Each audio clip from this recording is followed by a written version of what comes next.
Satu-satunya orang yang melihat perasaanku mengejekku. Petik 2. Apa yang menyedihkan? Aku ingin seseorang mengajakku, aku ingin makan siang bersama seseorang. Pikiranmu sangat jelas. Kau juga sendiri, tidakkah kau merasakan hal yang sama? Atau apa kau berencana untuk tinggal sendirian selama 3 tahun ke depan? Ya, aku suka sendirian.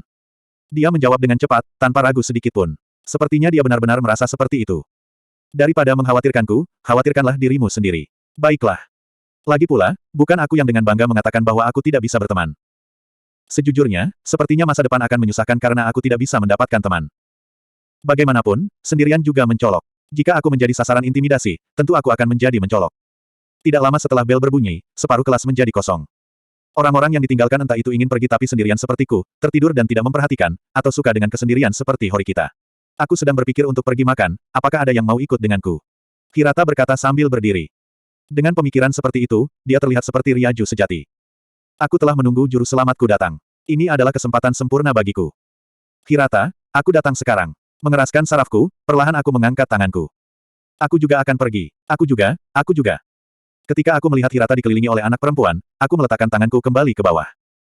Mengapa gadis-gadis itu menggantikanku? Itulah kesempatanku untuk berteman dengan dia. Hanya karena dia ikemen tidak berarti kalian tidak bisa pergi ke kafetaria bersamanya.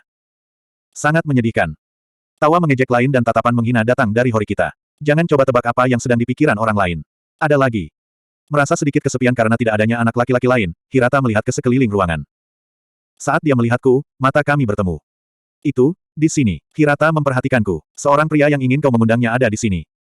Setelah bertemu dengan mata, tatapannya terkunci ke arahku. Seperti yang diharapkan dari Ryaju, dia mengerti masalahku. Ayanoko. Hirata mencoba memanggil namaku, tapi saat itu juga, Hirata-kun, cepatlah. Gadis-gadis memegang tangan Hirata tanpa memperhatikanku sama sekali. Tatapan Hirata dicuri oleh gadis-gadis itu. Setelah itu, dia dan anak-anak keluar dari kelas. Satu-satunya yang tersisa adalah lenganku yang terulur. Merasa malu, aku berpura-pura mengulurkan tangan untuk menggaruk kepalaku. Baiklah kalau begitu. Mengirimkan aku satu tatapan terakhir dari belas kasihan, Horikita meninggalkan kelas sendirian. Itu tidak ada gunanya. Dengan enggan, aku berdiri sendiri dan memutuskan untuk pergi ke kafetaria sendirian. Jika aku tidak ingin makan sendiri, aku hanya akan membeli sesuatu di toko serba ada. Ayanoko Uji-kun, kan? Dalam perjalanan menuju kantin, aku tiba-tiba dihentikan oleh seorang gadis cantik. Dia Kusida, salah satu teman sekelasku. Karena ini pertama kalinya aku menatapnya dari depan, hatiku menjadi doki-doki. Rambutnya lurus, pendek, coklat yang sampai di bagian atas bahu. Itu tidak sederhana dalam arti apapun, tapi sekolah baru saja menyetujui rok yang lebih pendek, jadi jelas seragamnya lebih baru. Di tangannya ada sebuah kantung yang berisi banyak pemegang kunci di atasnya. Aku tidak tahu apakah dia membawa kantong atau dia membawa banyak pemegang kunci. Aku Kusida di kelas yang sama, maukah kau mengingat namaku? Tentu, aku kira aku bisa. Apa yang kau butuhkan dariku? Sebenarnya, aku ingin menanyakan sesuatu padamu, ini pertanyaan singkat, tapi Ayanoko Uji-kun, kebetulan, apa kau dalam hubungan baik dengan Horikita-san? Kami tidak terlalu dekat, hanya kenalan, apa dia melakukan sesuatu? Sepertinya saat tujuannya bertanya adalah tentang Horikita. Aku merasa sedikit sedih. Oh, begitu, bukankah kalian berdua bersama selama hari pertama sekolah? Aku bertanya kepada setiap orang satu persatu untuk info kontaknya, tapi Horikita menolak untuk memberi tahuku. Gadis itu, apa yang dia lakukan? Jika ia diminta untuk menghubungi wanita yang tegas seperti dia bisa membantuku keluar dan membagikannya denganku. Setelah itu, aku mungkin akan mendapatkan suasana familiar dengan kelas. Dan juga, pada hari upacara masuk, bukankah kalian berdua saling berbicara di depan sekolah? Mengingat bahwa kita juga berada di bus yang sama, tidak mengherankan jika ia melihat kita berdua bersama. Kepribadian seperti apa yang dimiliki Horikita? Apakah dia tipe orang yang hanya berbicara kepada teman dekatnya? Meskipun dia ingin mengenal Horikita, aku hanya bisa mendengarkan pertanyaannya tapi tidak menjawab satupun dari mereka. Aku pikir dia tidak pandai berinteraksi dengan orang lain. Kenapa kau ingin tahu tentang Horikita? Selama perkenalan diri sendiri, Horikita-san keluar dari ruangan, bukan? Sepertinya dia tidak berbicara dengan siapapun, jadi aku mengkhawatirkannya. Dia mengatakan bahwa dia ingin bergaul dengan semua orang dalam perkenalannya. Aku mengerti, tapi aku baru bertemu dengannya kemarin, jadi aku tidak bisa terlalu membantu. Jadi begitu rupanya, kupikir kalian berdua sudah berteman sebelum datang ke SMA. Maaf sudah menanyakanmu pertanyaan aneh tiba-tiba. Tidak apa-apa, kenapa kau tahu namaku? Apa, bukankah kau mengenalkan dirimu? Aku memastikan untuk menghafal nama semua orang. Kusida mendengarkan pengenalan diriku yang lemah. Entah kenapa aku merasa sangat senang mendengarnya. Sekali lagi, mari berteman dengan baik, Ayanoko Uji-kun. Meski aku merasa agak bingung dengan tangannya yang terulur, aku mengusap tanganku di celana dan kemudian menjabat tangannya. Senang bertemu denganmu juga. Hari ini adalah hari yang beruntung. Meski ada saat-saat buruk, ada juga kejadian yang bagus. Dan karena manusia berpikir dengan sangat baik, aku dengan cepat melupakan kejadian buruk selama ini. Akhirnya, setelah mengintip melalui pintu kafetaria, aku memutuskan untuk pergi ke toko serba ada, membeli roti, dan kembali ke kelas. Sekelompok teman sedang makan dengan meja mereka masing-masing di samping satu sama lain, sementara ada beberapa siswa yang diam-diam makan sendirian. Satu-satunya hal yang umum adalah bahwa hampir setiap orang memiliki bento dari toko serba ada atau kafetaria. Aku akan mulai makan saat melihat Horikita sudah kembali ke tempat duduknya. Dia meletakkan di atas mejanya sandwich yang terlihat lezat. Aku kembali ke tempat dudukku tanpa mengatakan apapun. Ketika aku hampir menggigit roti pertamaku, musik mulai diputar dari speaker. Hari ini, jam 5 sore di gedung olahraga nomor 1, akan ada Fair Club. Bagi kalian yang berminat dengan klub, silakan masuk ke gedung olahraga nomor 1. Aku ulangi, hari ini. TN, Fair Club secara mentah diterjemah sebagai klub adil, karena bingung dengan arti sebenarnya, jadi saya menggunakan Fair Club saja di sini. Seorang gadis dengan suara lucu membuat pengumuman mengenai Pak. Klub, ya, aku belum pernah masuk klub sebelumnya. Hei, Horikita. Aku tidak tertarik dengan klub. Petik 2 titik titik titik. Aku bahkan belum bertanya apapun. Oke, lalu apa? Apa kau akan berpartisipasi dalam sebuah klub? Ayano Koji-kun, apakah kau menderita demensia atau kau hanya bodoh? Bukankah aku katakannya sejak awal bahwa aku tidak tertarik dengan klub? Hanya karena kau tidak memiliki kepentingan bukan berarti kau tidak akan berpartisipasi. Itu argumen yang konyol, jangan bicara seperti itu. Baik. Horikita tidak tertarik pada klub atau berteman. Kapanpun aku berbicara dengannya, dia terlihat kesal. Aku ingin tahu apakah dia datang ke sekolah ini hanya untuk pendidikan atau tingkat pekerjaan yang tinggi.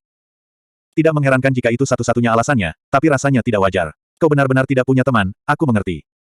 Itu salah, sekarang aku bisa berbicara denganmu dengan cukup baik. Kau mengatakan itu, tapi jangan anggap aku sebagai salah satu temanmu. B. Benar, tentu saja. Karena kau ingin pergi melihat klub, apakah kau berniat untuk memasuki salah satu klub? Tidak, aku masih memikirkannya, mungkin aku tidak akan bergabung dengannya. Jika kau tidak akan bergabung dengan klub, kenapa kau pergi ke Fair Club? Aneh, apakah kau menggunakan klub sebagai dalih untuk berteman? Bagaimana dia begitu pintar? Tidak, mungkin aku terlalu mudah untuk dimengerti. Karena aku gagal di hari pertama, klub adalah kesempatan terakhirku untuk berteman. Bisakah untuk mengundang orang lain selain aku? Itu karena aku tidak punya orang lain untuk diundang bahwa aku memiliki masalah. Itu benar, bagaimanapun, aku tidak berpikir bahwa Ayano Koji-kun sangat serius dengan hal-hal yang kau katakan. Jika kau benar-benar menginginkan seorang teman, kau mungkin akan berbicara lebih serius. Karena itu tidak mungkin bagiku, aku melangkah di jalan kesendirian. Horikita diam-diam kembali memakan sandwichnya. Aku benar-benar tidak bisa memahami pemikiran kontradiktif semacam itu. Aku ingin teman, tapi aku tidak bisa berteman. Nampaknya Horikita tidak bisa memahaminya. Apa kau pernah melakukan sesuatu di klub? Tidak, aku tidak punya pengalaman di klub manapun. Kalau begitu, apa kau punya pengalaman dengan hal-hal di luar klub? Oh, kau sedang membicarakan sesuatu seperti ini dan itu. Petik 2 titik titik titik. Apa yang ingin kau katakan? Aku merasakan kedengkian di balik kata-katamu. Kedengkian. Aku bahkan tidak memberitahumu apa yang sebenarnya aku maksud. Aku menerima sebuah pukulan ke sisiku dengan gerakan cepat. Aku secara refleks terbatuk dari kekuatannya yang tak terduga. Hei, untuk apa itu? Ayano Koji-kun, aku sudah memperingatkanmu, tapi sepertinya kau tidak mendengarkan apa yang aku katakan. Ingat bahwa aku mampu menimbulkan lebih banyak rasa sakit daripada yang aku lakukan. Tidak ada kekerasan. Kekerasan tidak menyelesaikan apapun. Sebenarnya sejak awal, kekerasan telah ada karena ini adalah cara paling efisien untuk menyelesaikan masalah. Ini adalah cara tercepat untuk menyampaikan pendapatmu kepada pihak lain atau mengabaikan keinginan pihak lain. Bagaimanapun, bahkan negara mempekerjakan polisi yang menggunakan senjata dan kekerasan untuk menangkap orang, bukan? Kau pasti banyak bicara. Dia memberiku sebuah pidato panjang dengan menyatakan bahwa dia tidak melakukan kesalahan apapun. Kapanpun dia memberi komentar, dia akan mengatakan hal-hal yang tidak masuk akal dan menggunakannya untuk membalas dengan kejam. Mulai sekarang, aku akan menggunakan kekerasan untuk memperbaiki kesalahan caramu. Bagaimana dengan itu? Bagaimana perasaanmu jika aku mengatakan hal yang sama kepadamu? Aku heran kenapa mereka memanggil pria yang mengangkat tangan mereka melawan wanita adalah yang paling rendah dan pengecut. Tidak masalah, karena bukankah kau pikir itu tidak akan pernah terjadi? Bagaimanapun, aku tidak pernah mengatakan sesuatu yang seharusnya tidak aku lakukan. Itu adalah jawaban yang keluar jauh dari jalur kiri. Dia terlihat begitu percaya bahwa dia tidak pernah salah. Meskipun dia melihat dan melakukan secara sopan, dia kejam di dalamnya. Aku mengerti, aku akan sangat berhati-hati mulai sekarang. Menyerah kepada Horikita, aku melihat keluar jendela. Ah, cuacanya bagus hari ini. Aktivitas klub. Apa itu? Begitu. Horikita bergumam sambil merenungkan sesuatu. Hanya sebentar setelah sekolah tidak masalah, benarkan? Aku akan pergi bersamamu. Apa maksudmu? Bukankah kau mengatakannya sendiri? Kau ingin pergi ke Fair Club? Oh, benar, aku tidak pernah berniat untuk berdiam lebih lama, bagaimanapun, aku hanya mencari sebuah alasan, itu tidak masalah. Kalau hanya sebentar saja, aku akan menemuimu sepulang sekolah. Setelah itu, dia kembali makan. Sepertinya dia memutuskan untuk pergi bersama dengan usahaku untuk membuat lebih banyak teman. Sebelumnya aku mengatakan bahwa dia tidak menyenangkan untuk diajak bicara, tapi sikapnya terlihat akan menjadi lebih baik. Melihatmu mencoba berteman dan gagal terdengar menarik. Lupakan, dia masih terlihat tidak menyenangkan. Wow, ini lebih besar dari yang aku pikirkan. Horikita dan aku bertemu sepulang sekolah untuk pergi ke ruang olahraga. Hampir semua yang ada di sana adalah tahun pertama, sekitar 100 orang sedang menunggu. Menunggu di bagian terbelakang, kami menunggu Fair Club untuk mulai. Saat memasuki ruang olahraga, brosur dengan rincian tentang aktivitas klub disebarkan. Aku ingin tahu apa sekolah ini memiliki klub yang sangat terkenal, misalnya. Seperti klub karate. Banyak klub di sini tampaknya memiliki level tinggi. Ada banyak anggota di banyak klub yang dikenal secara nasional. Meski sekolah ini tidak begitu dikenal karena olahraga seperti bola basket atau bola voli, ini tidak seperti aktivitas klub yang berada pada level hobi. Fasilitasnya juga bermutu tinggi, lihat saja, mereka bahkan punya kapsul oksigen, semua perlengkapannya menawarkan peralatan profesional, tapi sepertinya mereka tidak punya klub karate. Petik 2. Begitu. Kenapa kau tertarik dengan karate? Tidak terlalu. Tapi kau tahu, sepertinya orang yang tidak berpengalaman akan mengalami kesulitan bergabung dengan klub olahraga. Bahkan jika seseorang membuat debut di SMA mereka akan menjadi pengganti untuk selamanya, aku rasa ini tidak akan menyenangkan.